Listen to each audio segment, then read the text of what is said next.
Good morning. My name is Carly, and I'll be your conference operator today. At this time, I would like to welcome everyone to the third quarter PPG earnings conference call. All lines have been placed on mute to prevent any background noise. After the speaker's remarks, there'll be a question and answer session. If you'd like to ask a question during this time, simply press star followed by 1 on your telephone keypad, and to remove yourself at line of questioning will be star followed by 2. To allow everyone an opportunity to ask a question, the company requests that each analyst only ask one question. Thank you. I'd now like to turn the call over to our host, Alex Lopez, Director of Investor Relations. Please go ahead, sir. Thank you, Carly, and good morning, everyone. This is Alex Lopez. We appreciate your continued interest in PPG and welcome you to our third quarter 2025 earnings conference call.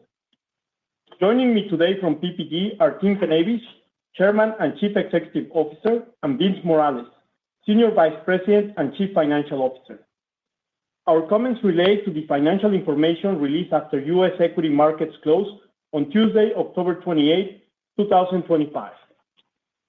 We have posted detailed commentary and the accompanying presentation slides on the Investor Center of our website, ppg.com. Following management's perspective on the company's results, we will move to the Q&A session. Both the prepared commentary and discussion during this call may contain forward-looking statements reflecting the company's current view of future events and their potential effect on PPG's operating and financial performance. These statements involve uncertainties and risks, which may cause actual results to differ. The company is under no obligation to provide subsequent updates to these forward-looking statements. The presentation also contains certain non-GAAP financial measures. The company has provided in the appendix of the presentation materials, which are available on our website, reconciliation of these non-GAAP to the most directly comparable GAAP financial measures. For additional information, please refer to PPG's filing with the SEC. Now, let me introduce PPG Chairman and CEO, Tim Knavish. Thank you, Alex, and good morning, everybody. I'll start by providing a few highlights on Q3 2025 and then move to our outlook. I'm very proud of the PPG team's performance for the quarter. In Q3, in a very challenging world, the team delivered organic growth, which included both volume growth and price growth, and delivered a record high Q3 EPS. Our results for the quarter reflect the accelerating momentum in PPG's organic sales growth with an increase of 2%, including our third consecutive quarter of sales volume growth, despite a challenging macro environment.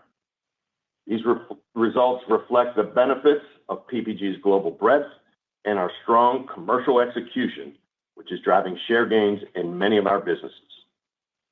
In addition, sales volumes in our industrial coatings segments once again outpaced industry demand, reflecting benefits from share gains in both packaging coatings and automotive OEM coatings. Several of our businesses in the performance coatings segment delivered outstanding results, including double-digit organic sales growth in both aerospace and protective and marine coatings.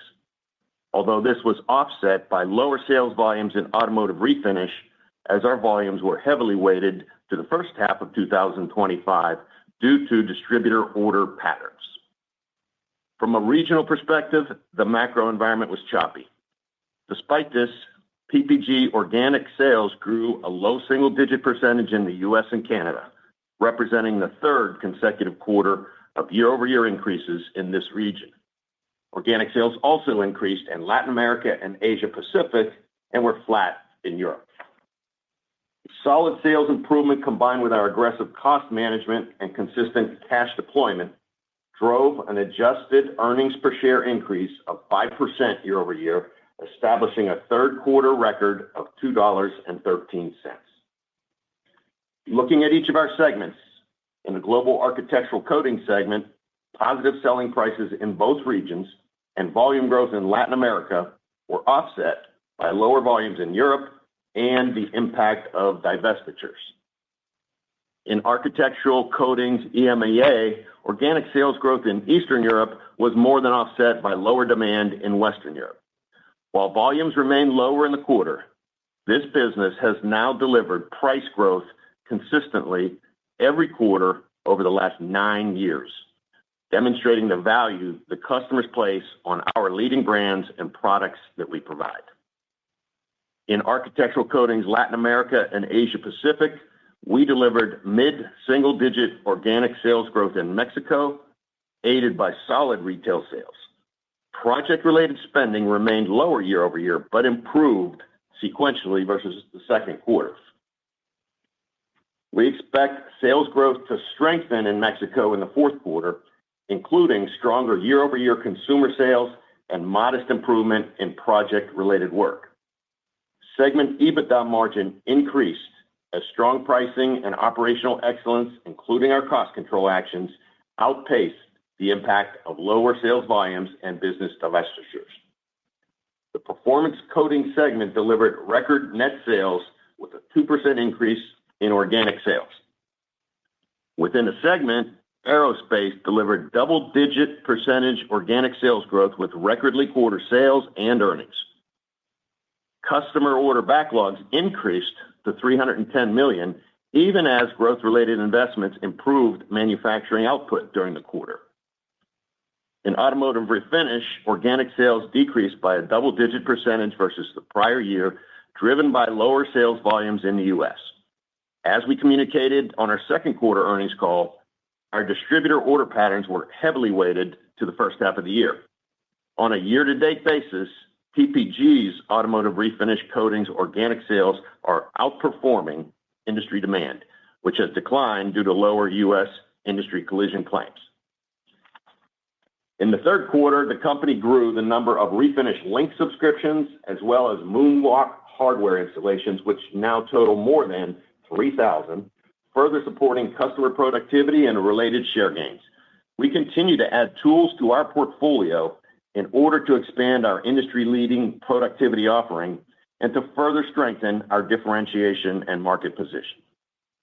One such product is our newest clear coat, which is Deltron Premium Glamour Speed Clear Coat. With this product, we have broken a paradigm as it is the first of its kind to be fully designed with AI technology using proprietary PPG data. Results in a refinish product and application that combines high-quality appearance with increasing speed of application. This also redefines our innovation process, and in applying AI to the design phase allows us to bring market-leading solutions to our customers faster. Protective and Marine Coatings delivered the 10th consecutive quarter of year-over-year volume growth with double-digit percentage organic growth in the quarter. Given this strong and consistent performance and further opportunities in various end markets, including marine aftermarket and certain energy markets, we are channeling additional growth-related investments into this business. Traffic Solutions delivered mid-single-digit percentage organic growth in the quarter, driven by share gains, given the strength of our industry-leading value proposition. Segment EBITDA margin decreased, driven by lower Automotive Refinish coating sales volumes and the higher growth-related investment spending in Aerospace Coatings and Protective and Marine Coatings, partially offset by higher selling prices. Our Performance Coatings segment is an important growth engine for the company, and I want to take a moment to talk about the increasing scale and strength of our Aerospace business in this segment. Aerospace has grown at a mid-single-digit CAGR over the past 10 years and now represents a third of the segment and a significant part of the overall PPG portfolio. Based on the momentum in the industry and the demand for our highly specialized and qualified products, we expect sales growth CAGR of a mid to high single-digit percentage over the next 3 years. For PPG, this is a business that is equally weighted to OEM and aftermarket, with margins that are accretive to the overall reporting segment. We've experienced significant OEM growth, and customers have recently increased their builds forecast for the next several years. Based on the nature of this industry, this OEM growth will then translate into additional aftermarket growth in the succeeding years. And given the significant growth dynamics we're experiencing today and expecting in the future, we are increasing our investments in this business. This includes near-term OpEx investments in 25 and into 26 to further debottleneck our facilities. We also announced an investment in new manufacturing facility, which will be commissioned in 2027, and we will likely have additional investments in the future. These investments represent more than $500 million and are being completed in order to capitalize on the significant multi-year growth opportunity we have in this business. All of these investments will deliver very strong financial returns for our company. We have a strong and unique growing position across commercial, general aviation, and military, and we are excited that this will accelerate profitable growth for PPG and our shareholders for the foreseeable future. Now moving to the industrial coating segment, third quarter sales volumes increased 4%, outpacing industry demand as we realized the run rate benefit of share gains with strength in automotive OEM coatings and packaging coatings. From a business unit perspective, our automotive OEM business delivered an 8% increase in net sales, with growth above market in all regions. The global light vehicle industry production growth was 4%, which we clearly outpaced. We expect to outgrow the market again in the fourth quarter and throughout 2026.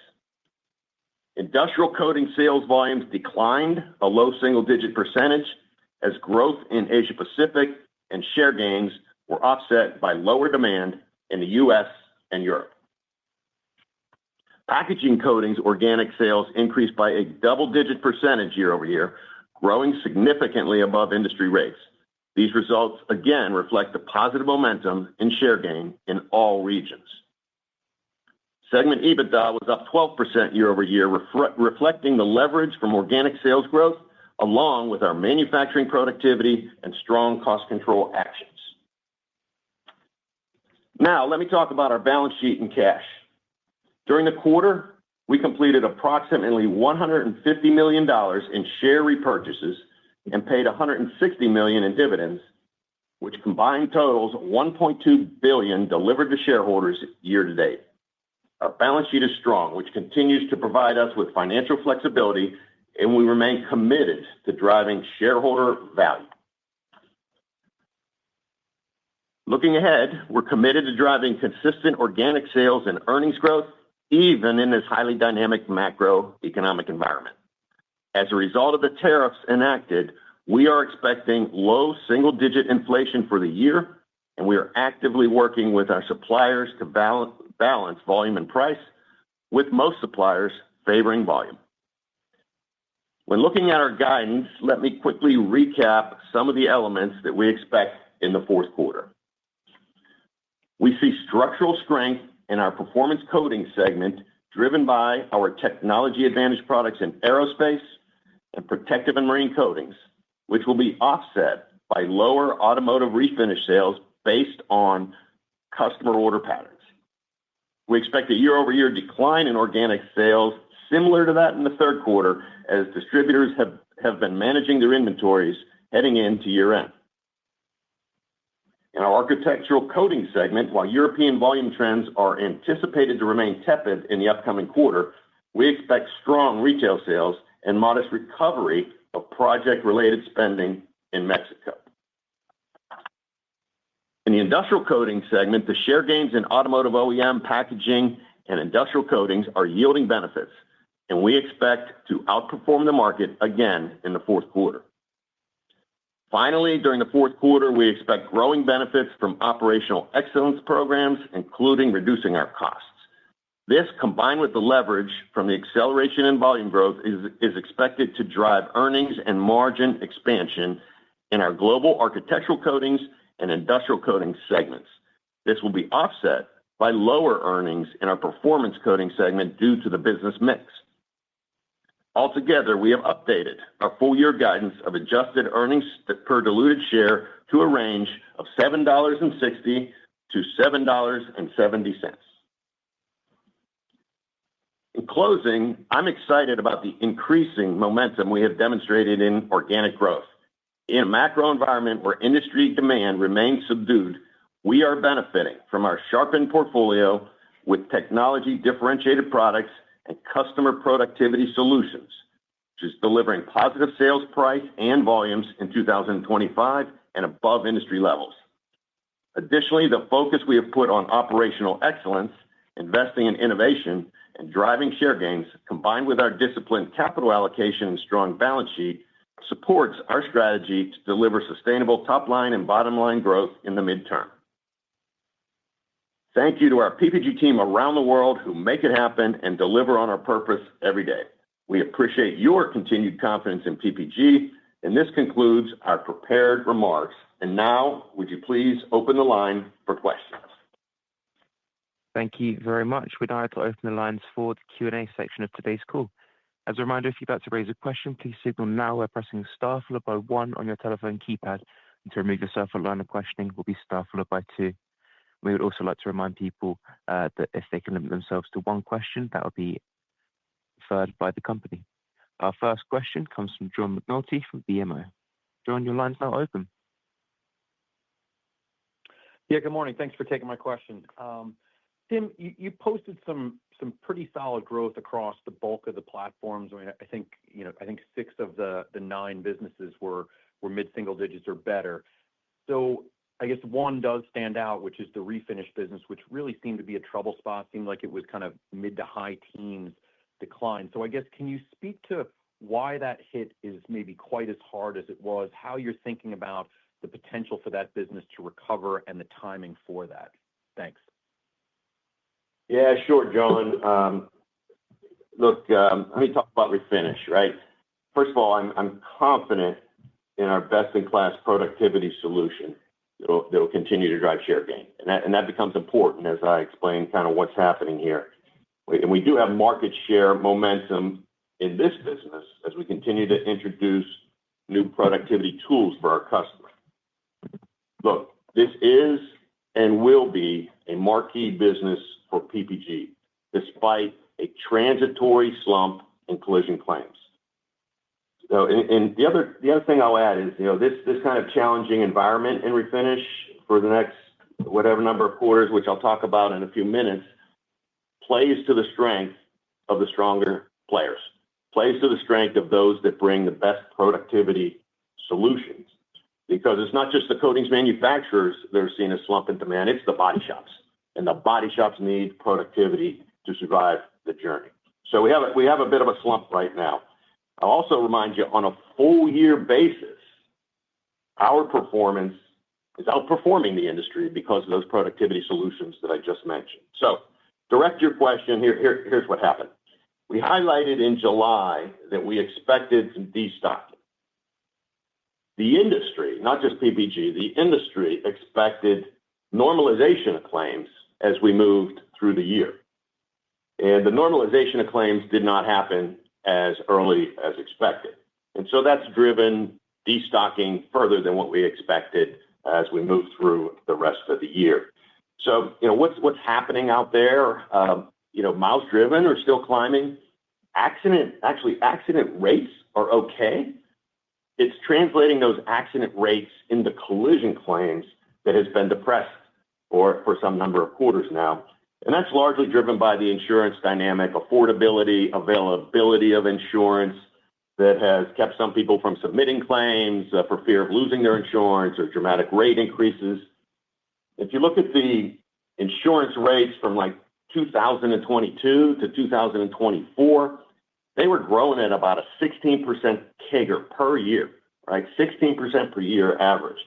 Now, we have started to see that moderate in 2025 to about a 3% growth CAGR, which is normal to be expected with inflation. So we're expecting that normalization of the insurance situation to drive normalization of collision claims going forward. Now, we're expecting a couple more quarters of this normalization through the whole supply chain and collision network to flow through. From an industry standpoint, we're expecting that more normalization to be seen, in the middle of 2026. Now, for us, we also have some destocking that'll occur because of how our distributors bought last year. But that's our expectation, is normalization of the industry in middle of 2026. Now, normalization, I'll remind everybody, normalization is collision claims down low single digits. And that's been the case for more than a decade. And in normal situation, even with collision claims down low single digits, our refinish industry or our refinish business delivers record year after record year after record year of sales growth and earnings growth. So again, that plays to our productivity value proposition as we normalize. And right now we're having a lot of discussions with several large potential customers that find our productivity value proposition even more attractive in these difficult times, because it resonates. It resonates with what they need to be successful in these challenging times, but also as the market normalizes. So tough market conditions play to our strength. Industry normalization happens in the middle of 2026. We are well positioned for that. And once industry normalization happens, we'll return to sales and earnings growth. Thank you very much. Our next question comes from Chris Parkinson from Wolfe Research. Chris, your line is now open. Hey, Tim. Hope all's well. When I take a step back and look at your business, I mean, the strategy is ultimately paying off, but at the same time, I mean, suffice to say, we're still in a very challenging macro. As the sell and the buy side kind of look out till 2026, and I look at your three new segments, what are the one or two things you think we should be all focusing on in terms of volume growth, sub-segment market outperformance in terms of your end markets, new products, margin opportunities? Just, how do you see the PPG story evolving, if and when the macro, I'd say, eventually gets better over the next, hopefully, 12 to 24 months? Thank you. Yeah. Hey, Chris, good to hear from you. Thanks. So I'll make 26, as you know, we normally give our guide in January, and we'll give numbers in January. But I'll make some high-level just comments on how we're thinking about it right now to try and answer your question. And if I miss anything, I'm sure Vince will fill it in. 2026, as always, there'll be a lot of puts and takes. But I'll compare how we're viewing it today versus how we viewed it, 3 to 6 months ago. Some key factors. The macro, we're frankly not expecting much improvement in the macro, with an exception. I'll talk about that in a minute. So the macro remains choppy, and it certainly has not recovered or gotten momentum that we or anyone else had expected to see at this point. It includes continued uncertainty with global trade, tempering somewhat how businesses spend their money. And of course, as you know, we're tied closely to how our customers invest and spend on growth. Now, specific to PPG, we see signs of several markets stabilizing in the middle of next year, later than what we previously thought. You already heard me talk about refinish. So we do expect some carryover refinish volume challenges through the first half, as that normalization in the industry doesn't really happen to the middle of 26. And in addition, I'll remind everybody that we had a very strong first half of refinish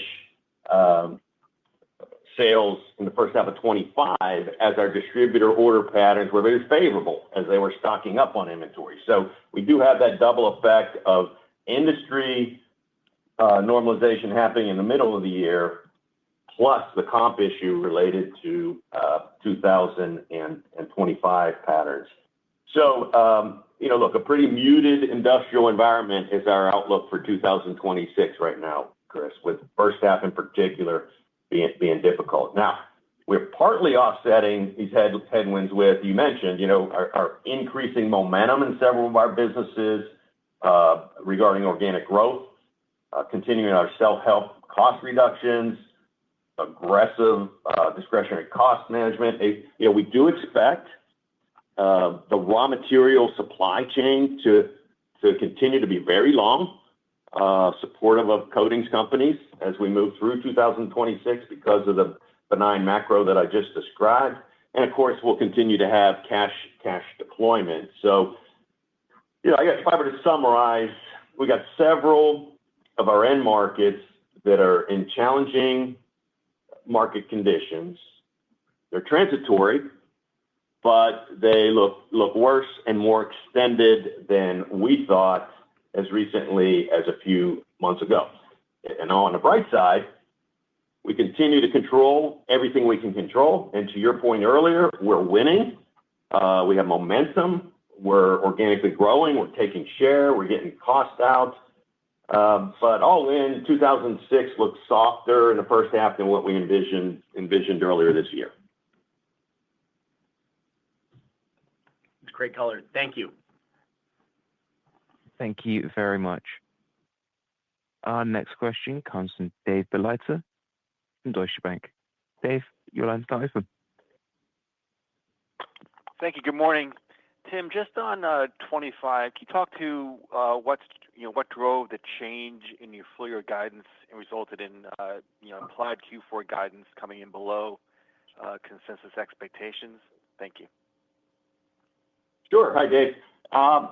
Frankly, it's all refinish, Dave. We did, as I just described, I think it was in John's question. We were expecting industry normalization earlier, and then we had the double whammy of destocking as our distributors were also expecting industry normalization earlier. When that didn't happen, now they're focused on running their inventories down for year end. So a little bit of a double whammy from refinish is really what caused us to lower our Q4 guide. Yeah, Dave, this is Vincent. And if we look at more externally and we look at the claims data, which we get each month from the insurance industry, claims in the beginning of the year were down high single digits, some cases low double digits. Our latest claims data was down mid-single digits. So we do see that starting to improve, but still negative. Thank you. Thank you very much. Our next question comes from Michael Sison from Wells Fargo. Michael, your line is now open. Hey, good morning, guys. Nice quarter. Just curious, maybe I'll pick at one of the other red arrows, architectural EMI. What do you think needs to happen for that business to sort of turn around, maybe sometime next year? So, maybe remind us the regions that is most important for you and how that business gets back to growth. Yeah. Hey, Mike, thanks for the question. I thought you were going to ask me about the Brown Steelers this year, but we'll defer that for another day. But look, ACMA, first of all, I'll answer the last part of your question first. Our biggest markets are France, the Netherlands, UK, and Poland. Okay. Now, beyond those kind of big four, we're number one in a total of like 12 to 15 countries over there. Okay. But those are the ones that would move the needle the most. So what's happening? We continue to see soft demand. I just got back from Europe, and it's consumer confidence driven. It's inflation. It's interest rates. It's the wars. There's just a lot of things. It's the energy situation in Europe. So there's a lot of things holding back consumer confidence from construction and remodel standpoint. We got great brands. We got great products. We're getting price. You heard my quote earlier, 9 straight years, 36 straight quarters of increased pricing. So we're doing everything we can to control the controllables. We're not waiting for things to recover over there. We are taking aggressive structural cost actions with the anticipation that flat, which we're getting close, we're very close to being flat year over year now. Flat demand will be a really good situation for our business because of all the cost out and all the price in. So we'll get really, really good leverage as that thing, I'm not going to say recovers, as that thing stabilizes. And we are beginning to see those signs of stabilization. Flat will be great, and we're not waiting. Now, we are seeing more recovery in the East right now. And again, on that side of the continent. We're number one in Poland. We're number one in Hungary. We're number one in Romania. We're number one in all of the Baltics. We're number one across Scandinavia. So we're well positioned there as those start to recover. As soon as we see some stabilization in France, UK, Netherlands, then you'll start to see that great leverage that we're expecting. Thank you very much. As a reminder, if you would like to raise a question, please signal now by pressing star followed by 1 on your telephone keypad. As a further reminder to allow everyone to ask a question today, the company requests that each analyst ask only one question. Our next question comes from John Roberts from Mizuho. John, your line's now open. Thank you. Tim, I think BYD recently had its first down sales month in 2 years. How are you viewing the overall Chinese OEM vehicle outlook? And do you think anti-involution actions there are going to have any impact on the coatings industry? Hey, John. Yeah, BYD did put up a quarter that for them was a bit disappointing. But, the overall auto growth in China has been pretty strong all year. And, we expect that to continue. And we're growing in China auto, despite the challenges there. I do think, I don't have insight into BYD's books, obviously, but I do think it is extremely competitive over there. And so perhaps that's driven a lot of their recent challenge, but they continue to be the biggest winner. We are working with and frankly selling to a lot of the other Chinese domestics. And, it's win with the winners, as Alicia, who runs that business for us, always says, picking the winners and making sure we're spread out, nicely across a number of winners in the marketplace. So we don't expect, the double-digit kind of growth rates of China auto that we saw in the past. But we do expect low to mid-single-digit growth there pretty consistently for the industry and for us. Yeah, John, this is Vince. I'll just add on, Tim mentioned this in the opening comments, but we outgrew the industry in China, but we outgrew the industry in every other region as well. Regarding anti-involution, we don't see that as an issue, certainly in the short term or midterm. We think the chemical industry there remains long, and we think they'll continue to provide significant output to our industry, even as other industries slow down.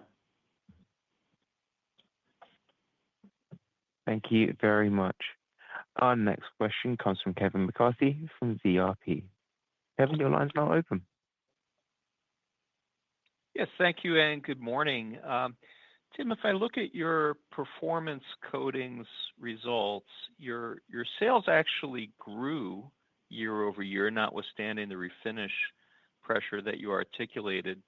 And yet the operating income declined on a year-over-year basis, notwithstanding looks like a 4% contribution from price. So can you talk through that? Is that all to do with mix issues related to refinish, or are there other items that you might call out that would explain that dynamic?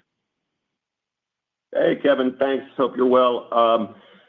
It's definitely part of it is mix. Refinish is a above segment, let's say a nicely above segment average business. So when we take a pause in refinish earnings growth and go to earnings reduction, that drives some deleveraging from an EBITDA standpoint for the segment. But we are spending well above normal from both OpEx and CapEx in two businesses in that segment, aerospace and protective and marine, because those two businesses have been consistently growing at double digit, and we see a long runway for consistent growth capture. And so while that may hurt us in the short term, Kevin, I'm confident that it helps the company and our shareholders for the long term as we invest more to capture that growth. Thank you very much. Our next question comes from Duffy Fischer from Goldman Sachs. Duffy, your line's not open. Yeah, good morning, guys. Can I just follow up on that? So when you look at aerospace and protective and marine, you're trying to grow that business. What are their margins like today? Obviously, they're lower than the segment because refinish is so high, but relative to, let's say, the company average, aerospace and protective and marine, where do their margins sit? What do their incremental margins look like, let's say, over the next 2 to 3 years? And how much longer do you need to have kind of this plussed up spending before you get to kind of a cruising altitude? Hey, Duffy. So let me try to. We as you know, we don't give specific business margins, but let me frame it for you. So first of all, performance coating segment, clearly our highest margin segment. That's public. We share that with you every quarter. Within that segment, I've already said refinish is nicely above segment average, and I've already said aerospace is nicely above segment average. And so that leaves two other businesses which must be below segment average, with one of them being PMC. Okay, so that answers part of your question. I'll answer some more, and I'm sure Vince captured a few things. And how much longer do we need to spend more there? I think, honestly, aerospace, it's a couple years more because there's just such tremendous profitable growth to be captured there. Where I'd say PMC probably a little shorter, where the investments are more incremental in PMC. The larger investments are in aerospace. Yeah, Duffy, Vince, I would just accentuate one of the things Tim said, that this growth for our shareholders is important. But both of these businesses are mid to long cycle businesses. So we do feel these investments, which are on the front end of this growth curve, will provide us benefits certainly in 26 and 27. Some of the investments in aerospace, as Tim articulated earlier, are capital. Some of them are OpEx. The OpEx, we're going to continue to spend into 26. The capital will be longer, as Tim just mentioned. But we're trying to make sure we are well positioned on the front end of this growth curve that'll benefit us for multiple years, given the nature of these industries. And every one of these investments, I can assure you, has IRRs significantly above our risk-adjusted WACC. So good investments for our long-term future and shareholders. Thank you very much. As a further reminder, if you would like to raise a question, please signal now by pressing star followed by 1 on your telephone keypad. And a further reminder to limit yourself to just one question today. Our next question comes from Ghansham Panjabi from Baird. Ghansham, your line's now open. Yeah, thank you, operator. Good morning, everybody. Tim, can you just give us a bit more color on the operating environment in Mexico? I know for you it's been sort of bifurcated between the retail component versus project activity. I'm just curious as to how you think about how that'll evolve as we cycle into 2026. Yeah, hey, Ghansham, good to hear from you. So, Mexico, really important country, as you know. We're very pleased that we are seeing recovery there. Going by memory here a bit, but that's been a consistent growth engine for us for 10 years, 11 years. And we took, I think, a dip. We were negative in Q2 or Q1, I mean, because even though Liberation Day wasn't until the beginning of Q2, the Mexico-Canada tariffs were actually announced in February. And literally overnight, we saw a dramatic reduction in spending by consumers and project. So we were negative in Q1 in organic growth, which almost never happens for us in Mexico. We returned to positivity in Q2, low single digits, Q3, medium and mid single digits, and we feel good about Q4 as we see continued sequential recovery. So retail in particular has already come back strong. And now on top of that, we're beginning to see some sequential improvement in the project spending, because remember, a lot of these projects were already in flight, and so they've got to be completed. And if you believe that a deal will be reached with Mexico, then that's a huge accelerator to that project spending. So we do feel good that we're seeing recovery, and based on all of our networking in Mexico, we feel good that will return to what we all have come to expect from PPG Comex. Thank you very much. Our next question comes from Jeff Zekauskas from JP Morgan. Jeff, your line is now open. Thanks very much. When I look at your aerospace capital expenditures going up more than $500 million, is the conclusion that should be drawn is that your annual capital expenditures are going to stay around $700 million or $650 million over the next couple of years? And I know you don't forecast yet, but just order of magnitude.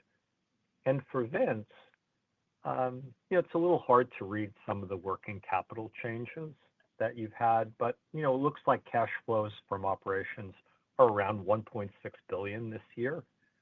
Should they step up to closer to $2 billion in the out years because there isn't the same working capital drag, or should it just move with the change in your EBITDA? Yeah, hey, Jeff. Good to hear from you. So aerospace CapEx, it will, let's say, peak this year, 26 and 27.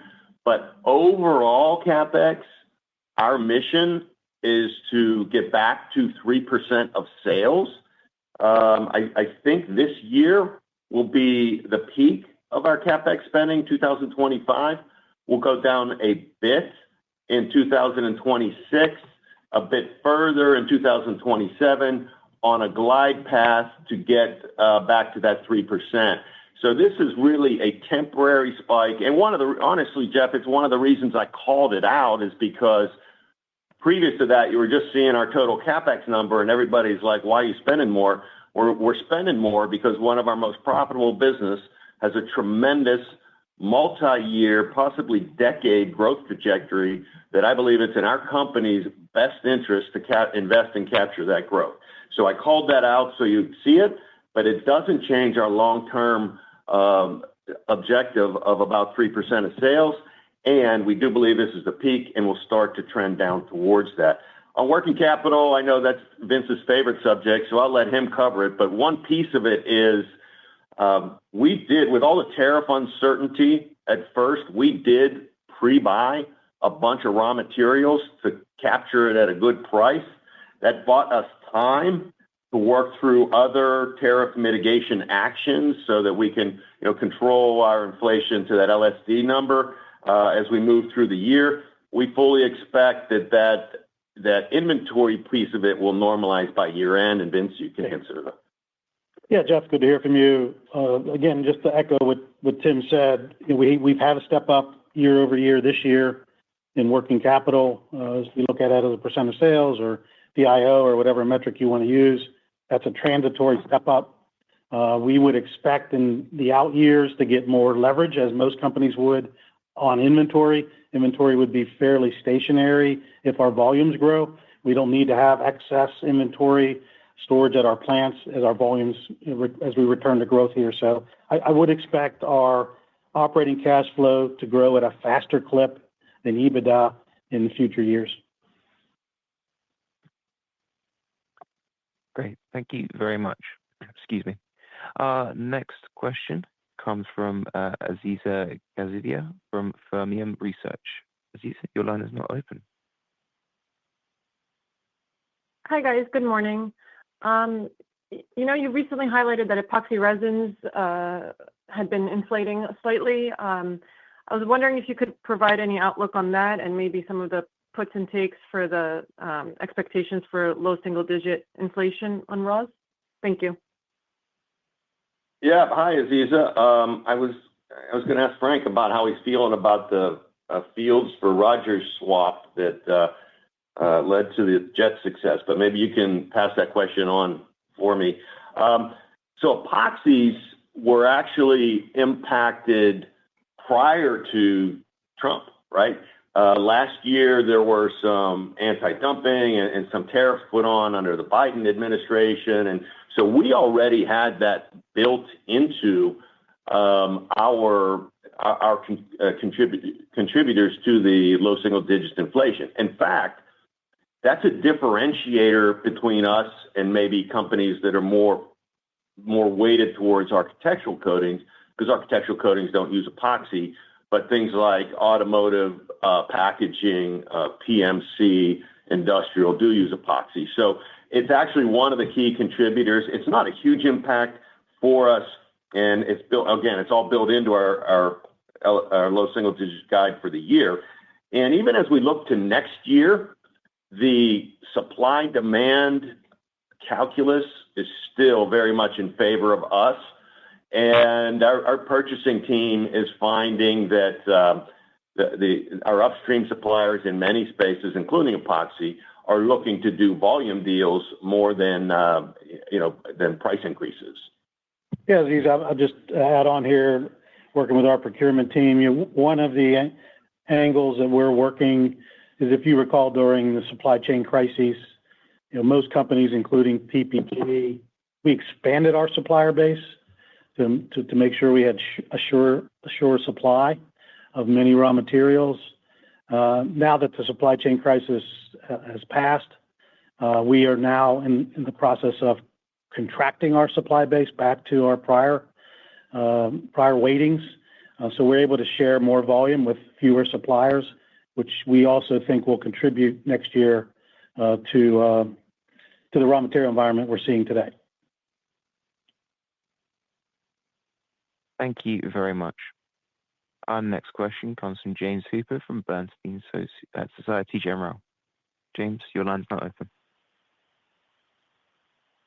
Morning, and thank you very much for taking my question. My question is about a kind of a bigger picture question. It seems that a lot of the coatings players and your peers are all seeming, calling out share gains, and this seems to be an increasingly competitive volume environment. So, for example, if we take refinish, your competitor reported yesterday said they gained share and grew mid-single digit. Are you seeing a more competitive volume environment, or are you expecting more pressure across your businesses, going forward in 2026? Yeah, hi James. I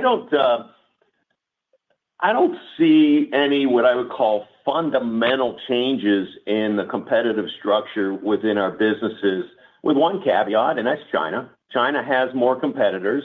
That's not a change, and so it's a more competitive environment. But specific to your point about refinish, I've said many times, there are two companies that kind of lead the pack with productivity solutions, and we fight each other every day.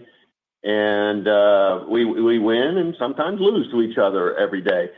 But the bigger picture is that the companies that don't have as much of those productivity solutions, are the net losers over time.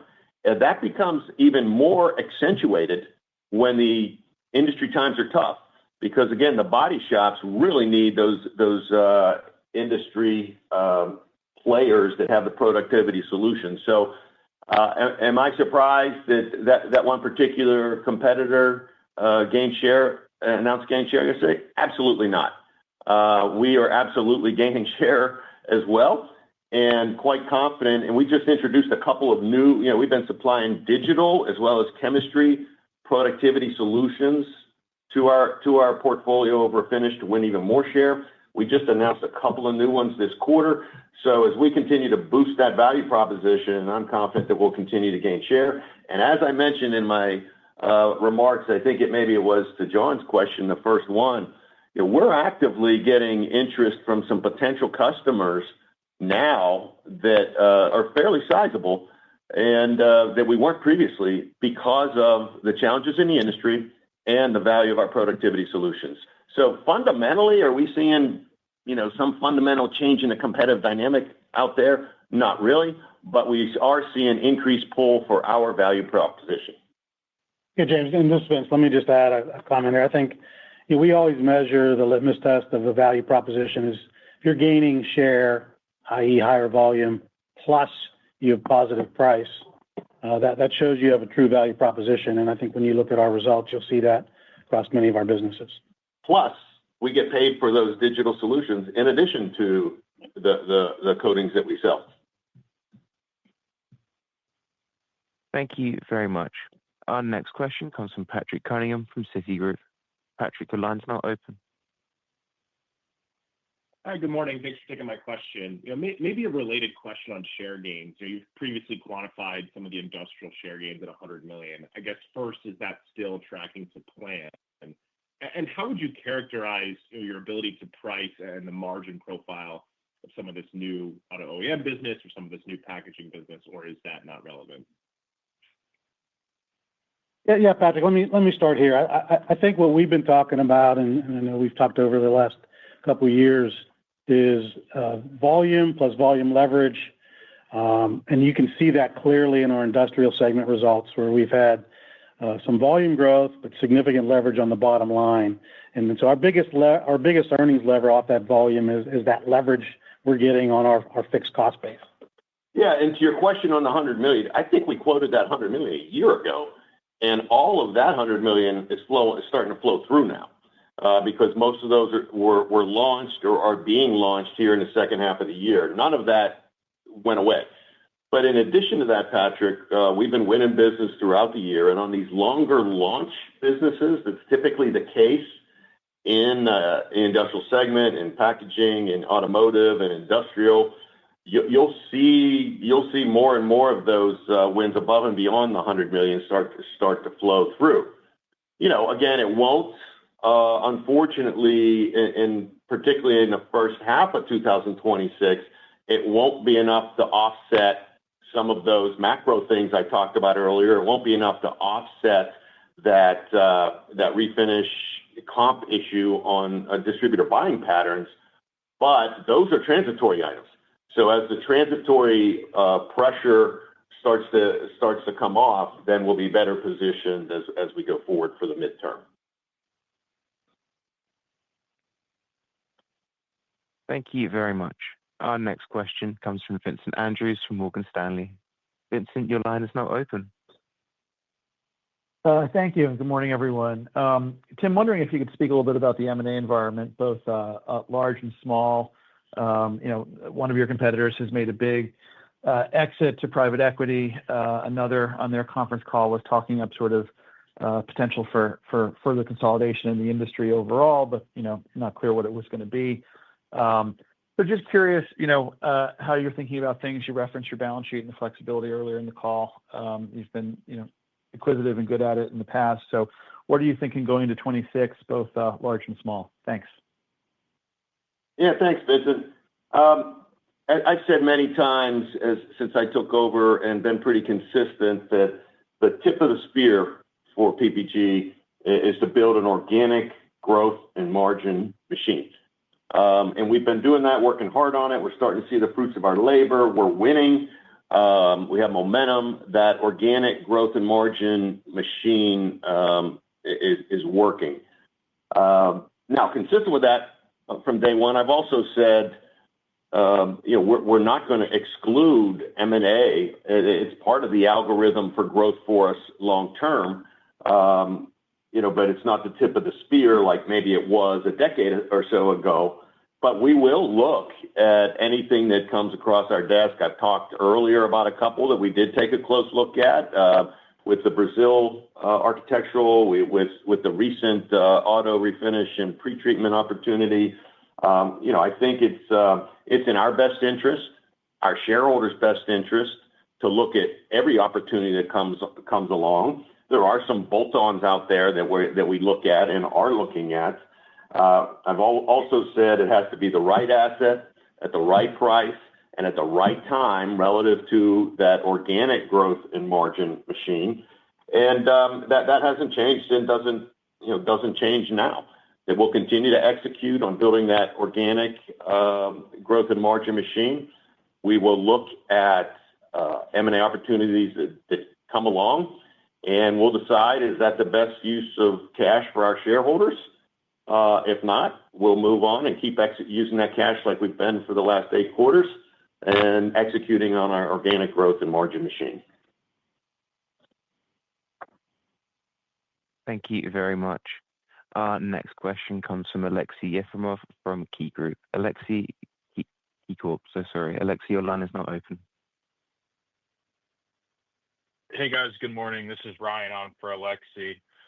No, there's been a lot of questions on Refinish this morning, so I figured I'd tack a couple more on. Can you maybe just help us understand the differences in what's going on in the U.S. market versus maybe what's going on in Europe right now? And then just on share gains, I understand you and peers are talking about them in the Refinish market. Can you maybe help us understand maybe which regions or segments of the market where you guys feel like you're kind of gaining share? Thanks. Hey, Ryan, this is Vince. Let me start, and then Tim will add some color here. Specific to your first question on U.S. versus non-U.S. markets, I think it dovetails exactly with what we're talking about, which is insurance premiums in the U.S. are up significantly. We're not seeing that dynamic outside the U.S., and we're seeing claims rates outside the U.S. More closely parallel accident rates.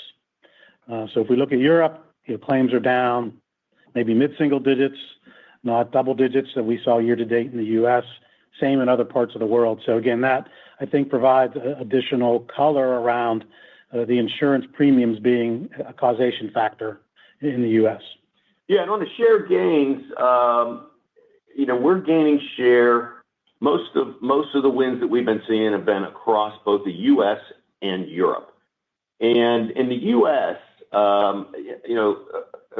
the competitor that the number 1 and number 2 are net winning. Sometimes a 3 or a 4 or a 5. We'll talk about a share gain that's driven by maybe one shift of a customer, but not the broad multi-hundreds per quarter net shop wins that us and I suspect that other number 1 or number 2 delivers. So it really comes down to we're beyond just as an industry providing solutions of chemistry inside the can of paint. And we are proud of the solutions that we now provide outside of the can of paint that drive productivity. And net, that is driving share gain across the United States and Europe for the most part. Of course, in the other smaller regions, there's also share shift, but that's what's moving the needle. Yeah, and again, I know there's a lot of discussion about the refinish pie, if you will. And as Tim mentioned earlier, that typically would shrink a low percentage every year. What we've done, which is unique to PPG, is we're re-expanding that revenue pie for us because we do have PPG-specific revenue streams with the tools Tim mentioned earlier. These are typically subscription-based, somewhat volume agnostic, and they're providing productivity so that the customers are willing to pay incrementally for them. So again, for PPG in particular, we're able to re-expand that pie from a revenue perspective. Yeah. So again, Refinish is getting a lot of airtime today, and that's, by the way, no surprise. So if you think about what I've talked about and Vince talked about, and now beam forward to when we get through this transitory slump and get to normalization, you'll have a PPG that has more body shops using our products. You'll have a PPG that has more body shops using our digital products. And you'll have a PPG that has more shops using our allied products, which are non-digital, non-paint, complementary products that are used and consumed by the body shops. So we're really working hard and making great strides in positioning PPG for real strength in the refinish market as it normalizes in the middle of next year. Thank you very much. Our next question comes from Mike Harrison from Seaport Research Partners. Mike, your line's now open. Hi, good morning. You mentioned, Tim, the new Clear Code product that was developed by AI or with the help of AI. I was hoping that you could give us a little bit more detail on the role that AI is playing on the innovation front. Thank you. Yeah. Hey, Mike. Hope you're doing well. Yeah, we're really excited about this. We've been just trying, and again, I'm not an AI expert, right? But fortunately, I have many of them working for us that do the hard work. Essentially, think of it this way: we've got 100+ years of PPG proprietary formulation expertise around our laboratories around the world. And what we've done is we've developed tools working with some partners that really go out and scrape that history of formulation to optimize much quicker than humans can optimize the best performing product at the most competitive price point and with the best speed of launch to market. And, this is just the first product to do that, and it's not only refinish. We're expanding that across our other businesses, and by the end of this year, we expect about 50 products to be commercialized that have used what we call formulation AI. Some of those products are new, but some of them are just optimization of existing formulas using this technique across our 100+ years of PPG confidential proprietary data. And boy, I'd love to talk to you about all the other ways that we're using AI to drive both internal productivity, but also customer-facing speed and optimization. But that'll be a discussion for another day. But we called this out because it's really a milestone moment for us with the launch of this first of many products. And Mike, just a clarification, when Tim says at the best price point, what that means for us is the best composition of raw materials at the lowest price for us, agnostic of vendor, specific vendors. So we're able to put together the best raw material stack pricing and get the best outcome for our customers in terms of color performance, et cetera. Thank you very much. Our next question comes from Arun Viswanathan from RBC. Aaron, your line is now open. Great. Thanks for taking my question. I hope you guys are well. I guess I just wanted to ask about the portfolio overall. It seems like we still get impacted by, you're still being impacted by several headwinds across many of your industrial-oriented businesses.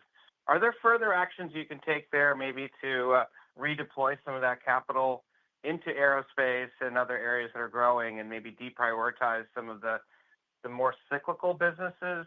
I know you've already taken some actions there with the silicas and architectural, divestitures. And along those lines, are there any businesses where you're potentially a number 3 or number 4 competitor, or has that also been addressed? Thanks.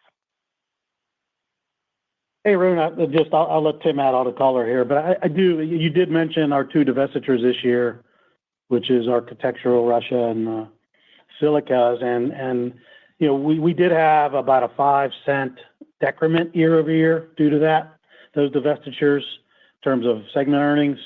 So on a like-for-like basis, our numbers are actually up with our current business portfolio more than the straight headline number. Yeah. Look, Arun, we have been, I'd say, look, I've been here 38 years. I think you know that. I'd say we've been more active in portfolio management in the last couple of years than we were since, the big pivot from glass coatings, chemicals to coatings. So a decade and a half or 2 decades, we're very active on the portfolio management. Architectural U.S., silicas, Russia, traffic solutions, exiting Africa countries that were holding us back, and a number of other pruning around the corners.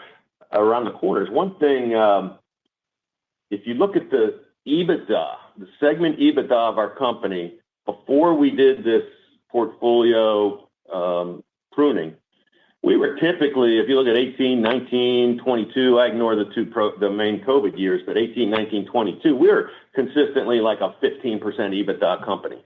we're consistently like a 20% EBITDA company now. So we're very pleased with the work that we've done to date from a kind of cleanup and optimization standpoint. We will continue to prune. I will tell you there's nothing that we're working on right now to exit that would move the needle. It's more pruning around the edges. But I hope that with what we've done over the last couple years, I hope that that's given us some credibility that we are constantly looking at our portfolio. It's one of my main jobs as the CEO, and I will continue to do that going forward. Thank you very much. As a reminder, if you would like to raise a question, please signal now by pressing star followed by 1 on your telephone keypad. As a further reminder, if analysts can limit themselves to 1 question. Our next question comes from Josh Spector from UBS. Josh, your line is now open. Yeah, hi. Thanks for squeezing me in. Just a quick one relating to capital allocation again is just, if I look at buybacks, you're buying back less in the second half this year than you were last year. Your stock's lower. You guys have obviously some view of a delayed improvement in the second half, but all the comments around organic investments seem as positive as they've been. So, the quick question here is, why aren't you buying back more stock now? What's holding you back? Thanks. Yeah. Hey, Josh, we didn't squeeze you in. We love to have you in. So please keep the good questions coming. Good to hear from you. I hope if nothing else that you guys will recognize that I've been consistent since I took over. And I said I will not let cash grow on the balance sheet. And 11 straight quarters I've been saying that. 3 of those quarters we had to pay down some high-cost debt after Tikkurila. And the other 8, we have been buying back shares 8 quarters in a row. So, for the 12th quarter, I'll continue to say I will not let cash grow on the balance sheet. I will deploy it in a way that maximizes shareholder value. Unlike some others, we do pay a nice dividend. We have this extra investment for a transitory period to capture future growth. We will continue to look at M&A on an opportunistic basis, and if we see a great deal that maximizes shareholder value, we'll jump on it. And but for all of those, you should expect the behavior that we've done in the last 8 quarters. Now, remember, some of what we did, fourth quarter last year, first quarter of this year, we got proceeds from the sales of some businesses, so we deployed those and bought more shares back.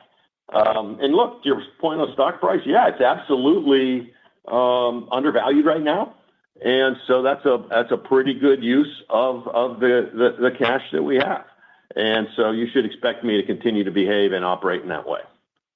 Yeah, and just a point of clarification, we do have a little bit of a grossed up cash balance now, but we have a grossed up short term. We have some debt coming due in the fourth quarter that we're going to pay off here in a couple weeks. So that cash balance at the end of the quarter reflects that debt payment coming due here. Thank you very much. Our next question comes from Lawrence Alexander from Jefferies. Lawrence, your line is now open. Good morning. Just very quickly on aerospace, if memory serves, your content per plane over time should grow about 1 or 2% faster than inflation. Is that roughly right? And as you think about adjacencies or innovation platforms, what can you do to accelerate that? Oh man, thank you for that question, Lawrence. That's my favorite one.